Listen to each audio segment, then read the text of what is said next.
Bonsoir à Boba. Bonsoir à tout Pastef.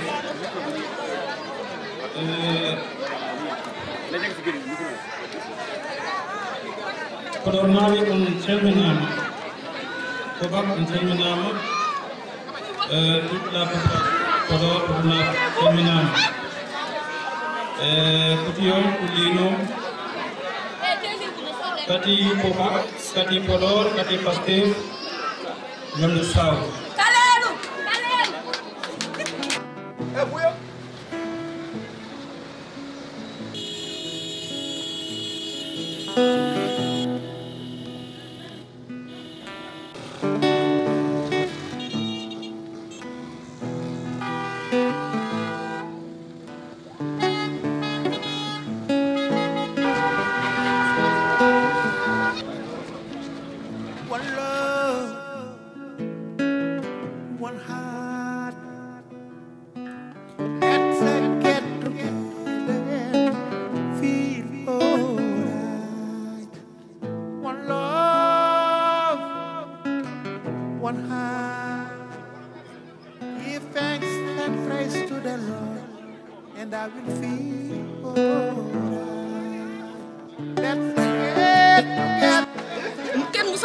Si koñ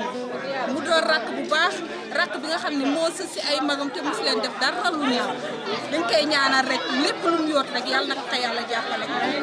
mu doon jiglaayam. Ok message bi may lancé ci Pastef Podor mooy lan mooy d'abord nañu suude nañu ànd que la massification continue que les gens adhèrent au projet bi nga xamante ni moom le président de la République di doxalal actuellement. Sous la supervision du chef du gouvernement Ousmane Sonko. Donc au niveau de Podor, on attend de la section communale beaucoup plus d'activités, beaucoup plus d'opportunités et qu'il y ait beaucoup de cohésion, plus d'entente au sein du parti avec les membres qui composent le bureau et qui composent également la section communale. Donc c'est ce message que j'avais à lancer à l'endroit de Pastef Podor.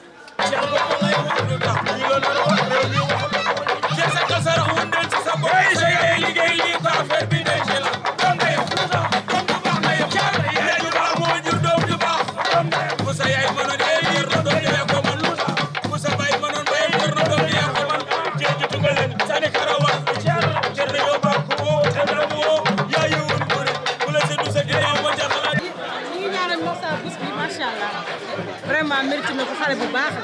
la yarul dal teeg dox tàgg xam ay magam xam ay papaam xam ay tàggaam macha allah lii tout ça mérite la incha allah ci kaw ci kanam lañ koy ñaanal ku baax la ku yaru teeg rek ñoo koy ñaanal.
bi si kanam rek moo ñëwaat incha allah dina ko yàlla donc may leen loxo meer ngeen daan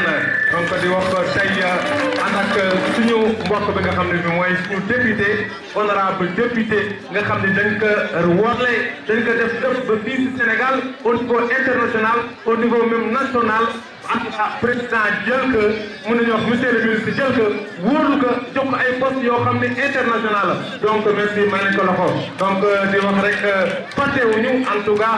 le coordinateur Pastef au niveau de la commune mu di Saloum Fall ñoo ngi lay sant di la gërëm di ñu ci la mairie de Podor ndaxte tey mairie Podor am na fi wàlla tey jeunesse bi am na fi wàlla tey sport bi am na fi wàlla tey mooy Ngaydo donc soirée bi fa nii balaa loolu dañuy dem ñëw dikkaat ñu def présentation yi ba pare monsieur le maire ak le parrain ak l'honorable député soxna nañ fa mbay. donc ñu tàmbali mbir bi ñu ngi koy commencé donc coup d'envoi bi donc ça va être donné par les je peux dire suñu 3 autorités yi à savoir monsieur Moussa Diédhiou ak monsieur le maire de la commune de Ndiandane ak monsieur le député Ismaïla Wane donc leen ñaan ngeen ñëw ngeen joxe coup d'envoi match bi. match bi ñu rappelé leen donc Podor basket club mooy joué ak Ndiandane basket club. ak président Podor basket club Ali Thiam mën na ñëwaale aussi Ali. donc la délégation. Ali Thiam président de Podor basket club moo ko jiite ànd ak pare Moussa Diédhiou Ismaïla Wane le député du département de Podor Aliou Ngaye le représentant du maire président de la commission sport et jeunesse. ak Dabo. Ah, merci. ñu tàccu bu baax a baax. Aja grand Ngaydo. ñu noonu. fii mu am ay ancien basketteur de. loolu lay niroo de. mu am ay ancien basketteur. très bien merci beaucoup monsieur le maire. tàccu leen bu baax a baax. Mbaraan. naam. wala fi ñaar lan la waxati. mais nag pëccum liir bu neexee ndey jaatee ci mbagg ji. yaa dégg nag. ba tax na tey. waaw bu neexee rek Moussa moo fi jaar. naan ko waa Podor yëpp ñu ngi lay delloo di kër naan la gàcce ngalaama yow da nga tëye ba tey bàyyoo donc Ismaïla Wane naan sigil Podor saggal Podor ci defan na bu ne niveau international la yóbbu Podor donc image yi ngeen di gis nii cadre yi ngeen di gis nii ñii ñoo yóbbu Podor fu fenn yëggul donc gàcce ngalaama yéen merci beaucoup monsieur le parrain merci beaucoup allez loxo merci ñoo ngi lancé message rek comme Ismaïla woon nu ko waxee honorable député donc fair play ñen mooy Podor Podor mooy Ndiandane Ndioum mooy Podor Podor mooy Ndioum donc comme ni ko honorable député nu ko waxoon donc merci. Monsieur Moussa Diédhiou, parrain de cette édition de camp de basket de Podor Basket Club 2025. Monsieur Ismaïla Wane, honorable député, coordinateur départemental Pastef. Monsieur Asmalik Gueye, maire de Ndiandane. Monsieur Ngaydo, représentant du maire de Podor, chargé de la commission jeunesse et sport. Monsieur Saloum Fall, coordinateur communal du Pastef de Podor. Mesdames, Mesdemoiselles, Messieurs les invités, chers campeurs. Donc c'est avec un plaisir que nous recevons ce soir cette journée qui a débuté depuis le mercredi, comme l'a rappelé tout récemment le speaker, avec un reboisement et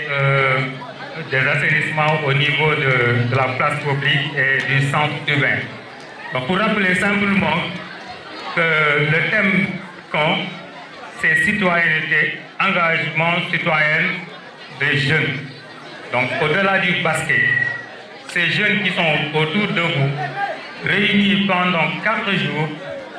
au-delà du basket, on les a transmis des valeurs citoyennes, des valeurs qui leur permettront de s'engager pour leur commune, de s'engager pour leur communauté. Donc, pour ne pas être long,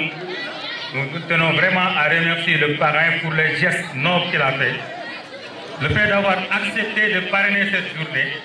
au-delà de prendre ces matériels qui sont vraiment utiles pour la pratique du basket et le mettre à service du basket pour la commune et pour toute la jeunesse du département Vraiment, c'est quelque chose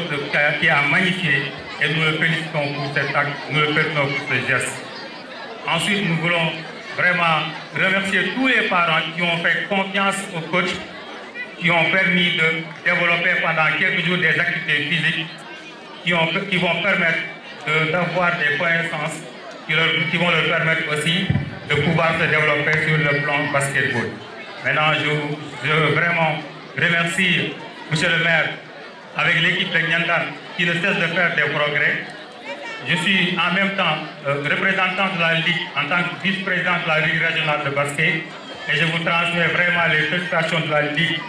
pour les efforts que vous faites sur le côté infrastructure. Et nous lançons un appel à la mairie, nous lançons un appel aux parrains, aux bonnes volontés de prendre en charge cette jeunesse qui ne demande qu'à être mise dans les conditions de réussite et de performance. Tout à l'heure, vous allez assister à un match de gala, bien sûr, et vous allez vous rendre compte du talent qui est là. Vous allez vous rendre compte du potentiel qui est là, et nous vous demandons de vous investir auprès de cette jeunesse pour vraiment leur permettre de pouvoir développer leur sport. Merci à tout le monde, merci aux parrains, merci à l'honorable député, merci à M. Asmaï Gueye, merci à M. le représentant du maire. Merci beaucoup. Honorable député Ismaïl Awan, Monsieur le parrain, mon jeune frère Moussa Diédou, Monsieur le président de Podor Basket Club, Monsieur le représentant de notre grand frère nous tous, Racine Sy, maire de la commune de Podor, chère jeunesse du département. Je ne serai pas long. Je vais dire tout simplement quelques mots. C'est des mots de satisfaction. C'est des mots de remerciement et d'encouragement. Je voudrais féliciter et remercier M. Moussa Diédou pour tout ce qu'il est en train de faire pour les populations de Podor, pour tout ce qu'il est en train de faire pour le parti PASTEF. Depuis sa création, depuis son implantation dans le département. Il s'est donné corps et âme pour que le PASTEF soit une réalité dans le Fouta. Et aujourd'hui, je pense que nous sommes en train de vivre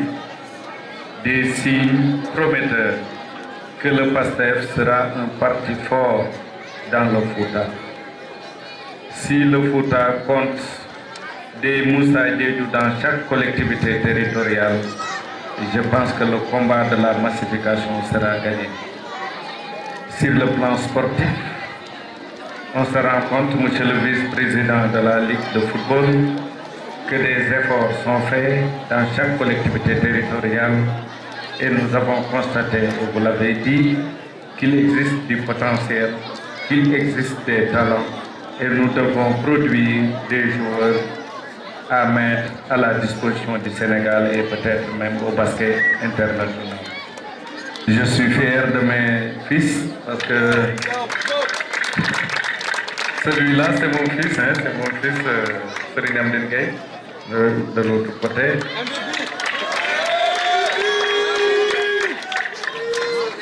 Je suis fier, pourquoi? Parce que il n'existait pas grand-chose dans la commune de Nyandan. Et j'ai cru en cette jeunesse et j'ai essayé de mettre des infrastructures pour leur permettre de pratiquer leur passion. Aujourd'hui, force est de reconnaître que sur le plan du basket et du hand, nous sommes en train de mettre en place ou de produire des talents pour demain. Je pense que hand ou basket, ils sont champions départementaux, ils ont joué la finale régionale et il n'y a pas de secret, il faut tout simplement travailler. Et ce que Podor a organisé cette semaine-ci, je pense que toutes les communes devraient s'inspirer de ce modèle pour permettre à nos talents de s'éclore. Et c'est possible. Bravo la jeunesse du département, mais bravo Moussa Diédou. Je ne m'étais pas préparé à parler, on a appelé qui fait cérémonie. Et comme nous avons fait tout basket là, on dit pour Bari, te fête bi daa am kuñ ko parrainé muy sama xarit sama àndandoo ci yoonu politique muy Moussa Diédhiou donc moom lañ ko réglé bis bi donc tout doit tourner autour de sa personne. gannaaw bu ñu sant yàlla di nuyu représentant maire di nuyu parrain di nuyu suñu coordinateur communal di nuyu xamante ni autorité maire ñaanal bi ñëw xam ne moo ñu gunge woon su ma nuyoo ñii ñëpp mel na ni nuyu naa Podor yëpp di féliciter waa département bi parce que activité politique yi ñuy def nii li mooy activité sportive yi ñuy def nii daf di benn mbir buy wone suñu engagement ci suñu communauté ci communauté bi mooy lu mel ni bu amee autorité war ci taxaw ni ci taxaw yi ku mel ni Moussa Diédhiou ñoo indi ndimbalam ñoo indi soutien à travers des activités sportives. Je pense que lii c'est l'un des éléments essentiels du développement. Donc ñu ngi lay féliciter ci loolu yéen xale yi ñu ngi leen di féliciter ci activité bi mais le président bi nga xamante ni moom moo organisé lii yëpp ñu ngi lay féliciter ci activité bi ñun nag ay élus locaux lañ ay élus du peuple lañ li ñu mën mooy li représentant maire wax léegi mooy bu ñu ñëwee fii ñu xool jafe-jafe wàllu sportif yi joyanti ko gis ngeen ni bés yi ñu weesu bi monsieur le maire jéego yi mu def ci wàllu li ñu wax defar ci gazon dañoo génn ñun en tant que des élus du peuple ñu rafetlu ko loolu c'est au-delà de notre divergence politique waaye bu ngeen xoolee plateforme basket bi dëgg la amul lii waaye xam nañ ni war nañ mën a am lu gën lii te loolu dañ koy def plaidoyer en tant que des députés au niveau de l'Assemblée nationale pour que plateforme yi ñu nekk di defar ci biir Sénégal ñu jël ci en compte département de Podor parce que il est impensable mënul ne c'est même utopique d'avoir des champions si on n'a pas des infrastructures pour les préparer à devenir des champions loolu sànq maire ñan naan wax na ko maa ngi koy déggal donc ñun ñi nga xamante ne yàlla dafa féetale assemblée nationale ñi nga xamante ne ñoo ñuy suñu élus locaux à la base ñëpp ñi nga xamante ne ñu ngi nekk ci communication bi des personnes ressources ñu mel ni yéen ñu ngi ñaan yàlla ñun ñëpp ñu def benn combat à travers le représentant maire foofu léegi ñu def benn lobbying pour lépp lu département war a am ci infrastructure sportive bi encore parce que bu ñu ko defee on aura rendu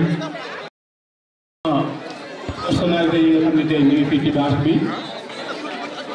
di nuyu ñi nga xam ne tey ñoom ñoo ngànk li ñu naan le club Kobat ñu organisé tey li nga xam ne moom mooy le camp de basket man ci turu monsieur le maire laa fi ñëwee monsieur le maire Assane Mbodj premier adjoint du maire étant empêché parce que am na finale bu ASC Bental di def en ce moment là mu demoon ci moom la SM ñu délégué moom mu ñu naa ñëw représenter la mairie au niveau de cette activité bi nga xam ni buñ koy lancer également ñëwoon fekkee ko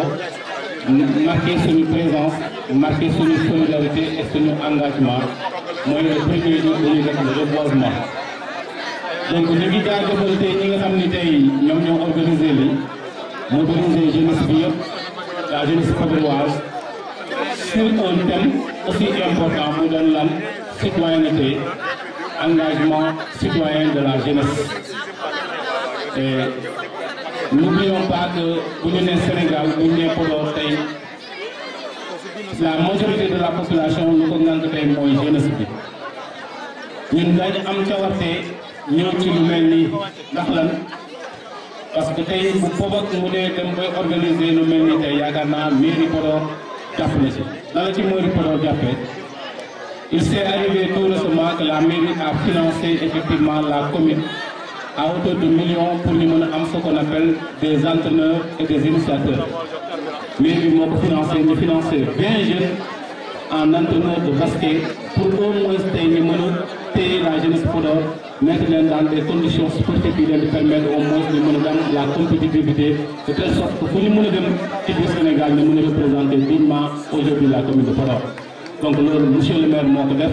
en collaboration avec l'inspecteur de la jeunesse. Ils ont mis une enveloppe presque de millions pour permettre effectivement à la jeunesse d'avoir une formation. Ñu former ci 20 jeunes yoo xam ne tey ñi ngi fii ñi ngi jàppale xale yi ñu mën leen tenir dans la mouvance de ce qu'on appelle sport mu doon lu am solo. Ñu ngi remercier également cette structure d'autant plus que tey ci vacances lañ nekk bu ñu nekkee ci vacances xale yi dañuy soxla lu ñu naan di yëngatu di defar seen i yaram nekk en compétition. lu tax ñu leen di remercier parce que lii bu amul woon xëy na xale yi daañu nekk ci leneen li nga xam ni du arranger la commune wala doon loo xam ne lu baax donc ñun bu ñu amee des clubs des associations ñi nga xam ne tey dañuy ànd ak xale yi gunge leen ci li nga xam ne moom lañ bëgg ñun mënuñu lu gën gunge leen mënuñu ñu ñëw def suñu acte de présence. te yaakaar naa mairie par le biais effectivement des subventions saa su ne mi ngi accompagner ku mel ni Pobak te je sais que la mairie avec Mamadou Racine Sy ils ont relevé l'équipement sportif effectivement du Pobak pour permettre leen effectivement ñu am matériel bu leen permettre ñu mën seen activité donc yaakaar naa war nañ di sant monsieur le maire ci activité yooyu ñu def ñu doon lu am solo donc ñun ñu ngi si ginnaaw waa Pobak ñu ngi si ginnaaw de tous les clubs yi nga xam ne ñu ngi fi ci Podor pour gunge leen ñu mën a atteindre seen i objectifs. ñu ngi également remercier le parrain parce que li mu def nii tey ñun waa commune bi la ko defal kan la ko defal monsieur le maire Mamadou Racine Sy la ko defal parce que bu demee bay ñëw ci biir goxam di gunge xale yi di jàppale waa Pobak boppam la ko defal mairie bi la ko defal parce que loolu c'est une mission bi nga xam ne dañ koo décentraliser ñu dénk ko mairie di ko doxal. Le sport et la jeunesse c'est des compétences transférées donc bu ñu amee ñu mel ni ay Moussa Diédhiou un peu partout dans la commune daf ñuy permettre effectivement sport bi mën a def donc Moussa ñu ngi lay féliciter ci loolu di la ñaanal gudd fan di la ñaanal wér-gu-yaram da nga mën a def lu raw loolu. Moussa je le connais j'ai eu effectivement c'est mon jeune frère on a eu effectivement à se croiser sur des structures mais yàlla bu tey Moussa am potentiel bu mel ni ku mel ni Racine Sy dañ ko ciy sant dañ ko ciy gërëm parce que moo Racine Sy am na ci lu jaar dañ ko sant Mamadou Racine Sy parce que tey bokk na ci ñi nga xam ne tey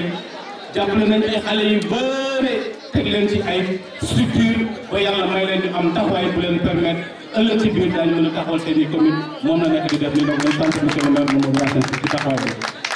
bi li ma xamal Moussa mooy un jeune engagé un jeune décomplexé un jeune sérieux, un jeune qui est très entier. Quand je dis entier, c'est dans le sens propre du terme. Xamewuñ ko lu dul caaxaan xamewuñ ko caaxaan xamewuñ ko lu dul lu dëgg ak lu sérieux mu doon ko maanu mu doon ko jàpp njaamuram mu doon ko gëm liggéey loolu moo waral mu am ay promotion yi ko permettre mu nekk au niveau de l'IPRES de Dakar Plateau donc loolu engagement la donc loolu fierté commune bi la fierté ki nga xam ne mooy man nekk président de la commission jeunesse suñu amee ay ndaw yu mel ni seen loxo set di ñëw jàppale Podor donc loolu gàcce ngalama Moussa yal na la yàlla gën a taxawu ci li ngay def kontaan nañ ci loolu defaloo ko sa bopp defaloo ko waa Pastef commune Podor nga ko defal parce que dafa am loo xam ne ñun ñoo ko bokk sport bi amul politique jeunesse bi amul politique lu ñuy def nii c'est pour l'avancement sportif de la commune de Podor ku nekk moo ci war a dugal loxam donc Moussa sant nañ la gërëm nañ la yal na la yàlla may nga koy mën a def ay ati mu gën fi law ba waa Podor mën ci gis seen bopp kontaan nañ ci taxawaay bi loolu ñuy lancé. Bonsoir tout le monde. Bonsoir à toute la population podoroise. Bonsoir à Pobak. Bonsoir à toute la CEF.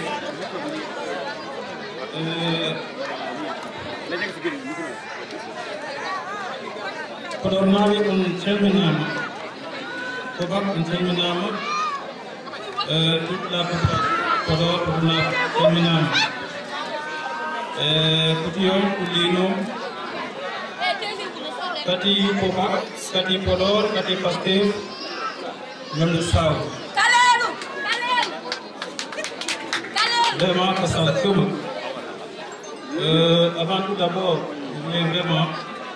que je me communique une minute de silence à l'endroit de mon nom et à l'endroit d'un grand bâtisseur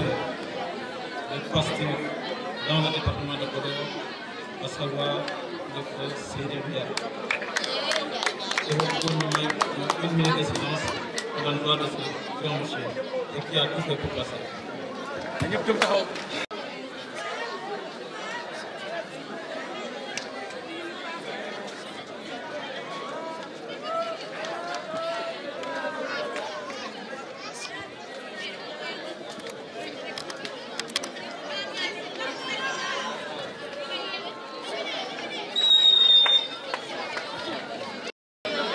Après ces rendre un hommage mérité à Kokeja,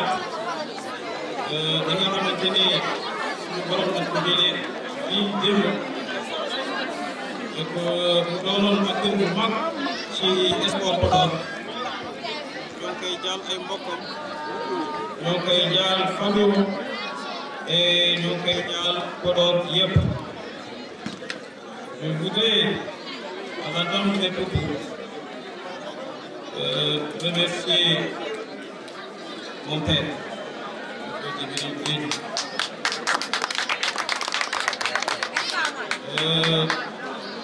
Si je suis là aujourd'hui, si vous voyez en moi des qualités et des principes qui ont maintenu mon acte de profession facilement, vous m'avez pour que vous maintenez. Moo def ci man lu yëpp di ko ñaanal yàlla xaar ko àjjana. Bu weesoo foofu damay rendre un hommage mérité aussi à quelqu'un qui a beaucoup participé à ma réussite. L'honorable député Ismaïla Wane xam na ko muy le gouverneur Fabakary Bodian et sa famille. Di remercier les Podorois, de remercier mon fils Intan Ndaw Demba quartier yëpp et particulièrement mon quartier HLM Intan. Ci remerciement yi maa ngi remercier Pastef Podor à travers le Pastef et à l'honorable député Ismaïla nga xamante ne ñun ñoo sukkandiku projet bi pour bâtir Pastef dans le département de Podor. C'est quelqu'un bi nga xamante ni dañ si lu nekk gis nga si lu nekk dégg na si lu si nekk jàpp naa ni bi ñuy naan victime yi nga xamante ni Pastef am na ko dans le département de Podor moom mooy première victime parce que daf ci perte bu bëri. C'est quelqu'un bi nga xamante ni aussi il porte la confiance du président de la République et de son premier ministre. maa ngi koy remercier ci jaay parce que dafa jógee benn séminaire de capacitation de mise à niveau à Saly démb mu def tout ba cérémonie bi fekk ko fi ndax lu ñu sekk ndax dafa fàttaliku démb maag moom la woon maag Seydou la woon maag Sadou la woon maag keneen ak keneen la woon parce que au début métti woon na trop. On a été sous la chaleur, on a bavé la poussière, def nañu lu nekk daj nañu lu nekk pour que parti bi jëm kanam. On peut remercier au centre de Podor surtout ce terrain. Et remercier Sandou Fall pour bi nga xamante ni dafa bokk ci man parce que si kanamam la maa ngi mën naa ne on day woon pour nekk sama coordinateur. Mu def lépp mu passé tout son temps presque mën naa ne suñu kër parce que loolu xanaa donc Pastef moom boole et c'est quelqu'un qui a beaucoup travaillé pour le Pastef. jàppoon na liggéeyu ñu pour le département de Podor man damay ne nit boo ñëwee ci dëkk say référence mooy ñi nga xamante ni nekk nañ fi liggéeyee nañ Podor muy Baba Mal muy Racine Sy muy Maître Aïssata Tall Sall ainsi de suite Moussa Diop ainsi de suite ñooñu dañu war a doon suñu référence parce que ñun ak Astel Sall l'honorable député Astel Sall qui a tout fait pour Podor ñooñu dañoo yóbbu image Podor tey fu sore donc man sama gis-gis mooy ak sama gëm-gëm ñooñu dañ leen war a def référence jéem a xool nu ñu leen rawee maanaam lu ñu def li nga xamante ni def ñu def li nga xamante ni defuñu ko maanaam dem nañu peut-être xëy na ba atteindre fii nii ñu dem atteindre fu ko raw donc pour te dire que li ñu soxal mooy en substance c'est développer Podor à travers des activités comme ça des activités de développement parce que le sport c'est une activité bi nga xamante ni day rafetlu les liens fraternels day boole ay nit day jubóole ay nit di remercier aussi Asmali Gueye qui s'est déplacé depuis Dakar ñu fii nii et di ko remercier parce que moom aussi cofeel bu mag xaritoo bu mag dox na sama diggante ak moom mais nag maa ngi dellu santaat waa Pastef ñun lu ñu amoon mooy ce qu'on devait faire on l'a fait et pour ñu toujours de le faire accompagner Saloum accompagner Ismaïla Wane dans leur travail de restructurer yaa ngi dégg de Pastef à Podor dans leur travail de moderniser yaa ngi dégg la vision de Pastef au sein de Podor dans le cadre de développer Podor en quelque sorte vraiment maa ngi leen di remercier di leen sant di leen gërëm di remercier Pobak et que vraiment matériel sportif bi nii nga xamante ni indil naa leen ko loolu dama ne lu tuuti la ci li ma porté pour sport Podor di ci remercier aussi samay grand muy Waly Diouf Bodian di ci remercier aussi parce que Waly ak ñoom Ousmane ak ñëpp ñoo ma ñaanal jabar parce que ñoom dafa am lu ñu boole d'abord c'est une famille d'abord avant tout di remercier dama Bodian du bëggoon déplacé wu ñu fii nii wax naa Ousmane la dernière fois booy de Modou Mbène Guèye bu section régionale Pastef Podor mooy DG ASEPEX daf ma waxoon dafa bëggoon teew nga xamante ni aussi rek Ismaïla la man aussi benn famille la parce que boo duggee li ko boole ak sama famille à Dakar lu yàgg la ma ko remercier di ko sant parce que dugal na ci doxam di remercier ñëpp ñi nga xamante ni Pastef national woon nañ ma encouragé nañ ma am na ñi nga xamante ni sax peut-être xëy na bëggoon nañ ma jox ay moto pompe ay xaw ma lan et tout ça nee naa leen loolu beneen activité la te à travers loolu Pastef danañ ci waxtaan pour xool nu ñuy créer yeneen moment yi nga xamante ni et que ñëpp danañ ci jàpp seen loxo pour que Podor pàcc bu nekk muy sport muy culture muy feneen ak feneen agriculture feneen ak feneen ku nekk ñu mën la taxawal comme taxaw di ko Ismaïla defee au sein de l'Assemblée nationale comme taxaw bis sa Saloum la defee au niveau de la coordination départementale et nationale et que Sénégal jëm kanam vraiment yi kontaan de la journée mi weltima no feewi par ce que ko teddugal e ko teddugal vraiment so mirimi Allah dans cette raki rondede e ko kanko Pobak fo yiwi momi jaggo ɗum momi fewni ɗum fewnuma ha feewa momi moƴƴin vraiment eɗen sant encore de remercier aussi ASC Dalfort bi nga xamante ni porte sama cœur je vous remercie mais à disposition des organisateurs une somme de 500 000 francs pour accompagner Pobak dans le